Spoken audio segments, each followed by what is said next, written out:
राधे राधे महाराज जी। महाराज जी, यदि भजन नहीं हो रहा है तो क्या करें जो भगवान की प्राप्ति हो जाए?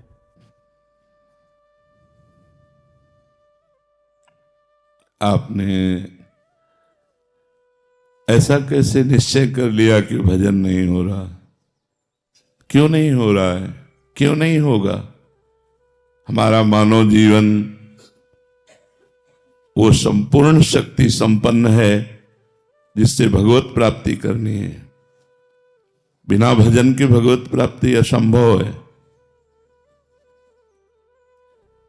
भजन हमारा जीवन। आज हम सुबह साधकों से यही कह रहे थे, लोग जीते कैसे हैं बिना भजन के? विषय सेवन, विषय चिंतन, प्रपंच चिंतन, ये सब बन सकता है, भजन नहीं बन सकता। कैसी बात करते हो? प्रयासरत क्यों नहीं हो? इतना क्यों इंद्रिय और मन को प्रोत्साहन दे दिया विषयों के लिए कि वो भजन के लिए ना बोल दिया कि भजन ना बने तो भगवत प्राप्ति कर। भजन हमसे प्रयासरत है, वो भजन नहीं होता जो होना चाहिए। ऐसा प्रश्न तो ठीक है, ऐसा प्रश्न कैसे कर दिया कि भजन ना बने? भजन ना बने वाला शब्द क्यों बोला? आप किस उद्देश्य का पालन करने के लिए मानव जीवन प्राप्त किए? क्या उद्देश्य है? क्या रुपया, समाज प्रियता, मान प्रतिष्ठा, ये सब यहीं धरी रह जाएगी? इंद्रियों का दुलार, मन का दुलार, ये नरक की प्राप्ति कराएगा। हम भगवान के निज अंश हैं। हम भगवान के भक्तों के संग से अपने मन को जबरदस्ती बलात् भजन में लगाएंगे। हम अविनाशी भगवान के अंश हैं, हम क्या नहीं कर सकते? ये कैसे कह दिया कि हम भजन नहीं कर सकते? नहीं, बिल्कुल गलत। निरुत्साहित होकर ऐसे वचन ना बोलने चाहिए और ना ऐसे वचनों को सुनना चाहिए। भजन नहीं कर सकते और सब कर सकते हैं। हमारी वाणी है, बोल सकते हैं, तो राम क्यों नहीं बोले? राधा क्यों ना बोले? कृष्ण क्यों ना बोले? मृदु क्यों ना बोले? हितकर क्यों ना बोले? हाथ है तो हम परोपकार क्यों ना करें? पैर है तो हम प्रदक्षिणा क्यों ना करें? हृदय है तो हम भगवान को समर्पित क्यों ना करें? अन्य साधन सब शून्य है। भगवान का नाम जप ही अंक है। जैसे अंक रखने से शून्य 10 गुना महत्व रखता है, अंक हटा देने पर शून्य का कोई महत्व नहीं। ऐसे ही भगवत चिंतन शून्य, हर सत्क्रिया यहां से ब्रह्मलोक तक ले जाएगी, लेकिन ब्रह्मलोक भी नाशवान है। आ ब्रह्म स्तंभ पर्यंतम सर्वम मायामयम जगत सत्यम सत्यम पुनः सत्यम हरे नामयु केवलम। हमें ऐसा नहीं बोलना।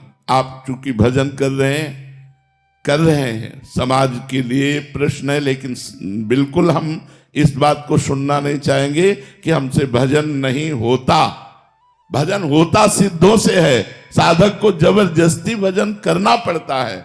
हम अभ्यास योग युक्तेन चेतसा नान्यगामिना, हम ऐसा अभ्यास इस जन्म में करेंगे, हमारा चित्त भगवान को छोड़कर और कोई चिंतन ही न करे। अभ्यास के द्वारा सब कुछ किया जा सकता है। हम निराश, हताश, उदास ऐसे व्यक्ति नहीं, ऐसे व्यक्तित्व नहीं होना चाहिए। किसी भी स्थिति में, किसी भी कार्य प्रणाली में, किसी भी क्षेत्र में निराशा हमारे अंदर नहीं होनी चाहिए। हमारे अंदर उत्साह होना चाहिए। हम रौंद के फेंक देंगे हर बाधाओं को। हम भगवान के बच्चा हैं, हम अविनाशी परमात्मा के अंश हैं। ऐसा नहीं है कि हम इंद्रियों की विलासिता और मन की भोग विलासिता में ऐसा बोल पड़े कि हमसे भजन होता ही नहीं, भजन के बिना नहीं। भगवान की प्राप्ति के लिए सुलभ मार्ग भजन है। भगवान का जितना चिंतन किया जाएगा उतना ही हम माया से हटकर भगवान के समीप होते जाएंगे। अनन्य चेता सततम यो माम स्मृति नित्य सा तस्याहम सुलभा पार्थ। भगवान उसके लिए सुलभ होते हैं जो नित्य निरंतर भगवान का चिंतन करता है। अपने चित्त को भगवान के चरणों में लगाने में परेशानी क्या है? जब युद्ध जैसा कार्य भगवान का चिंतन करते हो सकता है, तो कौन सा ऐसा कार्य है जो भगवान का चिंतन करते ना हो? हम मुख में भगवान का नाम स्मरण कर रहे मधुर मधुर, और शरीर से हम चेष्टाएं कर रहे हैं, कर्म कर रहे हैं और वो कर्म भगवान को अर्पित कर रहे हैं। हम नित्य प्रतिक्षण भगवान के नजदीक पहुंच रहे हैं। भगवान का विस्मरण करके केवल धन संपत्ति और भोगों की चाह में भटकना, ये तो दिव्य मनुष्य जीवन को व्यर्थ नष्ट कर देना है। इसलिए सबसे प्रार्थना है, ये शब्द तो आना ही नहीं चाहिए कि भजन के बिना हमारा जीवन किसी कार्य का नहीं है, हम भजन नहीं कर सकते। ये शब्द नहीं आना चाहिए कि भजन नहीं कर सकते। भजन के बिना जीवन किसी कार्य का नहीं। जब आप सुअर कुत्ता बनोगे तब भजन करोगे, जब आप पशु पक्षी बनोगे तब भजन करोगे। अरे दुर्लभो मानुषो देहो, इतना दुर्लभ मनुष्य शरीर मिला, यदि इस मनुष्य शरीर में अपने प्रभु से प्रेम न कर पाए, प्रभु को रिझा न पाए, तो और क्या है। और प्रभु के प्रेम की प्राप्ति, प्रेम मूल यह नाम है। भगवान का नाम ही प्रेम मूल है। ब्रह्म राम ते नाम बड़ वरदायक वरदान, भगवान से भी बढ़कर भगवान का नाम है। यदि हम राम राम कृष्ण कृष्ण हरि हरि राधा राधा प्रतिपल रट रहे हैं तो भगवान हमारे हृदय में प्रकाशित होंगे। भगवान हमारे नेत्रों में जरूर वो सामर्थ्य देंगे कि इस माया का पर्दा हटाकर हम कण कण में क्षण क्षण में भगवान का अवलोकन करें। भगवान विराजमान है। इसलिए ये निरुत्साहित करने वाली बात तो किसी की जबान में नहीं आनी चाहिए। हम प्रयास करेंगे, हो सकता है हमारा प्रयास असफल प्रयास रहे, लेकिन हम फिर प्रयास करेंगे तो 1 2 3 बार 4 बार हम किसी बार तो सफल प्रयास करने वाले बन ही जाएंगे। हमें निराशा बिल्कुल पसंद नहीं। हताश होना, उदास होना, निराश होना ये हमारे जीवन में नहीं, और ये हम मनुष्य जीवन में बर्दाश्त नहीं करना चाहते। आप लोग वहीं परास्त हो रहे हो जहां भगवान का आश्रय नहीं। क्या है,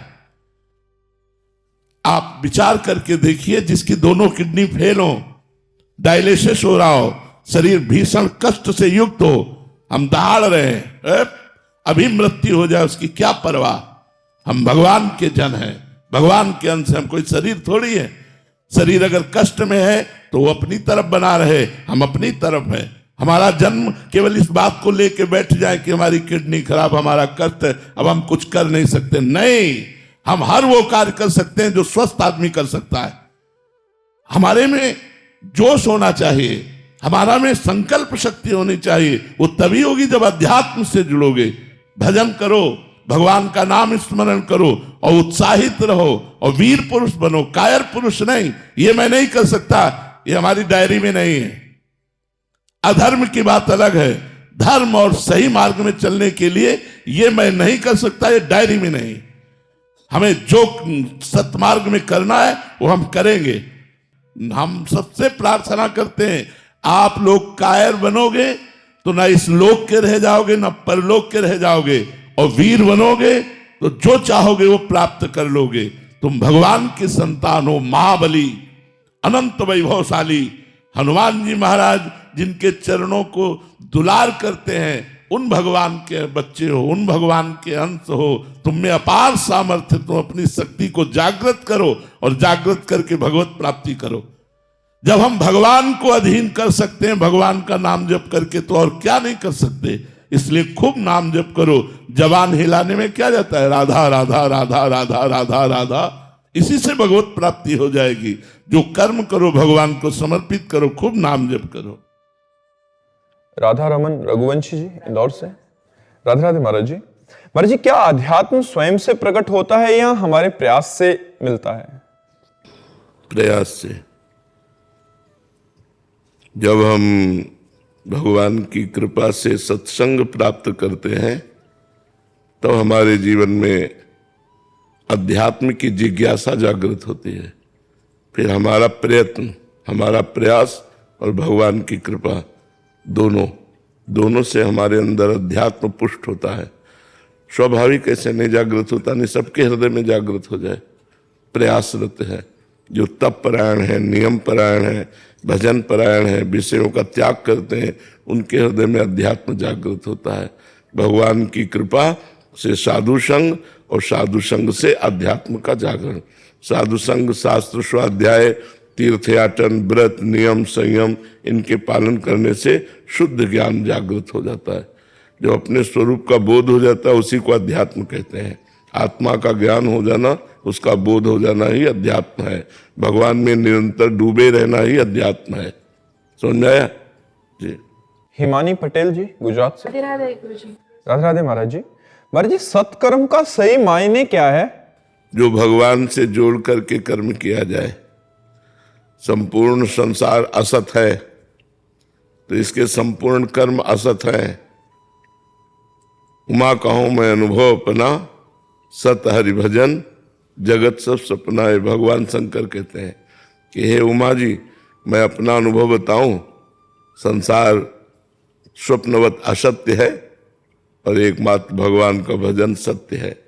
तो जो कर्म भगवान को अर्पित कर दिया जाए, जो कर्म धर्मयुक्त हो, जो कर्म भगवान के लिए हो, वो ही सत्कर्म है। नहीं तो सब मिथ्या है, सब असत कर्म है। और इसी कर्म जंजाल में फंस करके जीव दुर्गति को प्राप्त हो रहा है। सत्कर्म तो कोई बिरला ही करता है।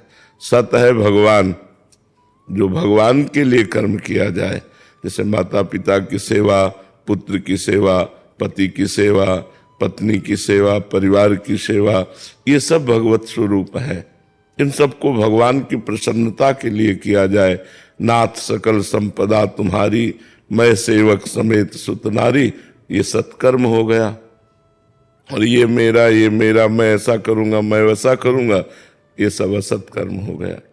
तो सत और असत इसका विवेक होता है। विवेक निर्णय करता है क्या सत है क्या असत है। और वो विवेक सत्संग से होता है। बिन सत्संग विवेक न होई, राम कृपा बिन सुलभ न सोई। तो विवेकवान ही सत कार्य का संकल्प करके, असतों का त्याग करके, असत कर्मों का त्याग करके वो भगवत प्राप्त बनता है। विवेकवान वही विवेकवान। आज हम कह रहे थे सुबह साधकों से कि लोग जिंदा कैसे हैं भगवान के भजन के बिना, भगवान से जुड़े बिना जीवित कैसे रह रहे हैं। विषयों में व्यर्थ जीवन जा रहा है।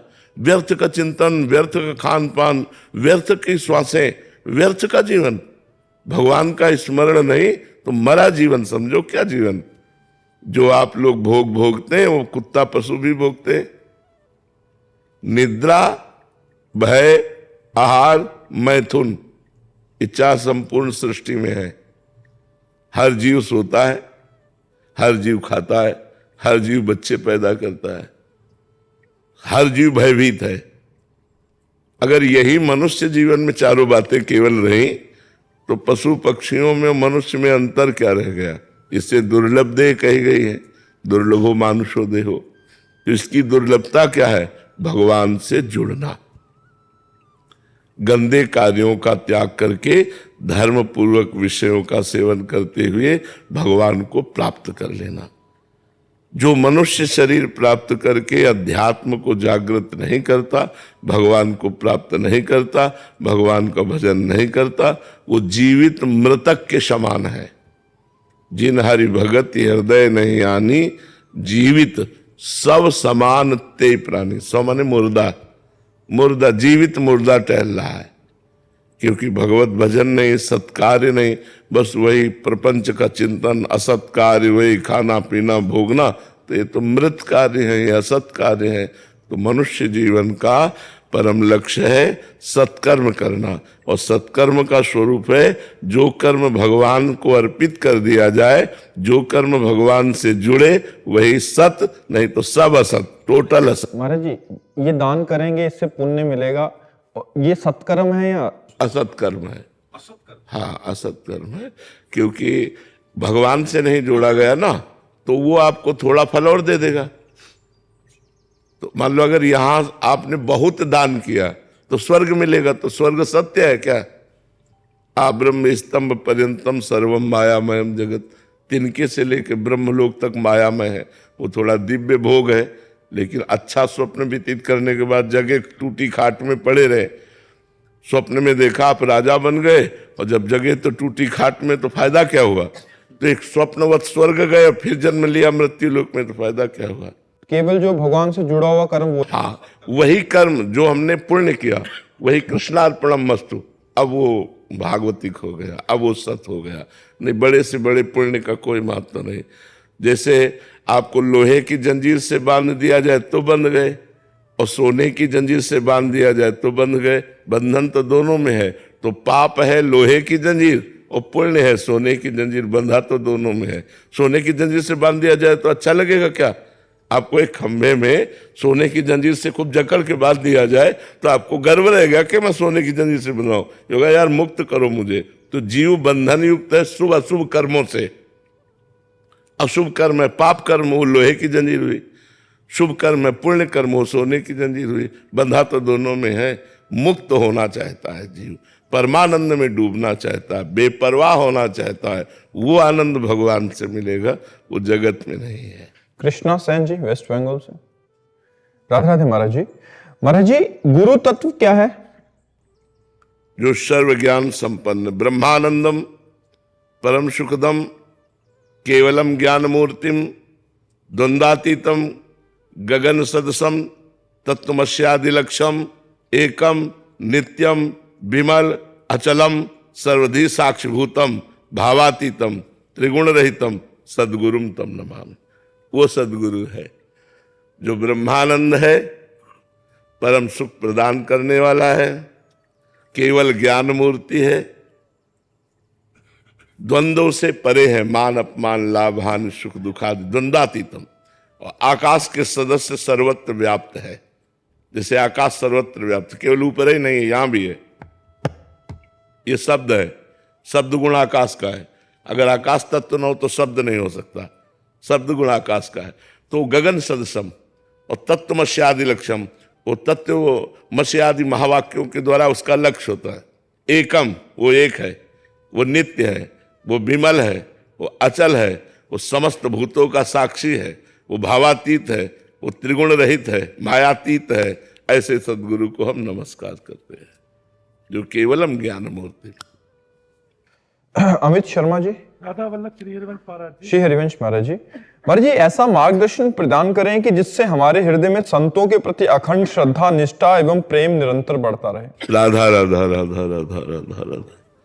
जितना नाम जप करोगे उतने सब संतों के प्रति चरणों में झुकने की भावना, उनकी चरण रज, जब हमें जो प्रिय होता है उसके प्रियजन भी प्रिय लगते हैं, उसकी वस्तु भी प्रिय लगती है। अपने प्यारे का कपड़ा भी प्रिय लगता है, अपने प्यारे का जूता भी प्रिय लगता है। ये उनका पादुका है, ये उनका छत्र है, ये उनका दंड है, ये उनकी बैठने की आसन, उनकी हर वस्तु प्रिय लगती है। तो हमारे प्यारे के प्यारे हैं संत जन, हमारे प्यारे प्रभु हैं, और प्रभु के प्यारे संत जन हैं, वो हमें और प्यारे लगते हैं। भगवान ने कहा, सातो सम मोहिमय जग देखा और मोते अधिक संत कर लेखा। सातवीं मेरी भक्ति है, समान रूप से सर्वत्र मेरा दर्शन करना, लेकिन मेरे से भी अधिक संत को देखना, ये सातवीं भक्ति है। तो संत इसलिए प्राण प्यारे लगने लगते हैं क्योंकि भगवान के प्यारे जन हैं। संत मिले हृदय शीतल हुआ, आज मेरे भगवान के प्यारे मिल गए, आज मेरे भगवान के निज जन मिल गए। ये कब होगा? जब भगवान से प्रीति होगी। तो भगवान से प्रीति कब होगी? जब नाम जप करोगे। तो खूब नाम जप करो, नाम जप से ही संतों के प्रति भावनाएं आ जाएंगी, और हो सके तो भक्त माल खरीद लो और भक्तों के चरित्र पढ़ो, तो और संतों से प्रीति हो जाएगी। महाराज जी, हम अगर आपसे बहुत प्यार करो, आपको भजना शुरू करें तो भी तो हमारी गति हो जाएगी। अब ये तो श्री जी जाने हम तो यही कहेंगे, श्री जी का नाम जप करो, श्री जी के लीला चरित्र गाओ, श्री जी के धाम का आश्रय लो, श्री जी के भक्तों का आश्रय लो। अगर संत मान करके हम किसी को प्यार करें तो भगवान कपिल देव जी ने कहा, जो प्यार और आसक्ति संसार में बंधन का कारण है, वही यदि हम किसी संत से कर लें तो मोक्ष का खुला द्वार हो जाए। मोक्ष का खुला हुआ द्वार है। रात दिन उठते बैठते हमें याद आवे संत, तो ध्यान मूलम गुरु मूर्ति। इससे सुंदर ध्यान क्या होगा? भगवान के किसी प्रेमी भक्त का हर समय ध्यान बना रहे, उनकी बात बनी रहे, उनसे हमें प्यार हो जाए, उनसे अपनापन हो जाए, तो भगवान से अपने आप हो जाएगा। भक्तों से प्यार होना कठिन होता है क्योंकि उनमें संसारिकता नहीं होती, और जिनमें संसारिकता होती है वो भक्त होते नहीं। संसारिकता वाला प्यार वो भक्तों में नहीं होता। तो भक्तों से प्यार जो होता है वो निर्विकार होता है, क्योंकि भक्त निर्विकार होते हैं और हम लोग विकारी हैं। हम प्यार करेंगे तो विकारी युक्त ही करेंगे। अगर हम अमल निर्विकार प्यार भक्तों से कर लें तो हमें भगवान की प्राप्ति केवल भक्त प्रेम से ही हो जाएगी, और भक्त प्रेम से ही भगवत प्राप्ति होती है। जब तक भक्त प्रेम नहीं होता तब तक भगवान की प्राप्ति नहीं होती। बिना महात्पाद रजोभिषेकम, बिना महापुरुषों की चरण रज से अभिषिक्त हुए न तो तत्वबोध होता है न भगवान की प्राप्ति होती है। तो खूब नाम जप करो, भक्तों के चरित्र पढ़ो।